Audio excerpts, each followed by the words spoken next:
Le musée n'est pas un lieu familier d'emblée. Il a été pensé, ne serait-ce que d'un point de vue architectural, hein, si on refait l'histoire des musées, le musée a un côté sacralisé, intimidant. On a des grands escaliers, on a des espaces comme ça qui sont. Alors au Louvre, en plus, si on prend le cas du Louvre, c'est très symptomatique parce que c'est un palais royal, c'est un château fort. C'est un lieu qui a été pensé pour qu'on ne puisse pas y entrer et on y fait rentrer des millions de visiteurs. Donc il y a une espèce de paradoxe incroyable.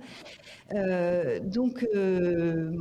je me suis dit, au fond, comment on fait en sorte de familiariser le maximum de personnes à l'art et à la culture. Cette fameuse question de la démocratisation de la culture qui traverse toutes les politiques culturelles en France. Et tout le monde n'a pas la chance d'avoir des parents ou des professeurs qui vous ont initié, qui ont fait ce lien très tôt. Voilà. Et au fond, il y a quelque chose d'assez étonnant parce que je me dis souvent, et je le dis souvent à mes étudiants, au fond, vous prenez un enfant, il n'y a rien de plus naturel que l'art et la créativité chez un enfant. Je ne connais pas un enfant, à moins malheureusement qu'il soit dans des situations terribles, qui ne chante pas, qui ne danse pas, qui ne dessine pas dès qu'on lui donne un papier à un crayon. C'est au fond ce qu'il y a presque de plus inné, c'est de créer.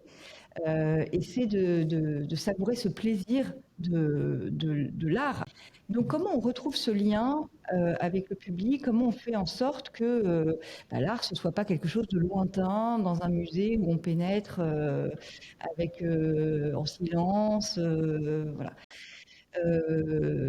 Quand on parle de vivre ensemble, on est dans une société hyper fragmentée où chacun est sur son téléphone, derrière son écran. Les musées sont encore aujourd'hui des lieux où on peut se rencontrer. On peut rencontrer ceux qui ne sont plus là à travers leurs œuvres d'art. On peut rencontrer ce qu'il y a de plus beau, de plus génial parfois dans l'humanité. Et puis on peut rencontrer les autres parce que on est avec d'autres.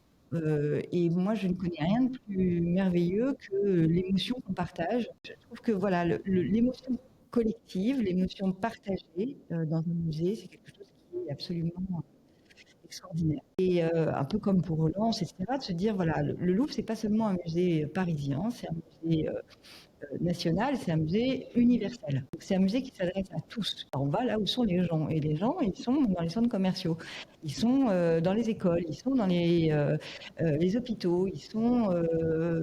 voilà.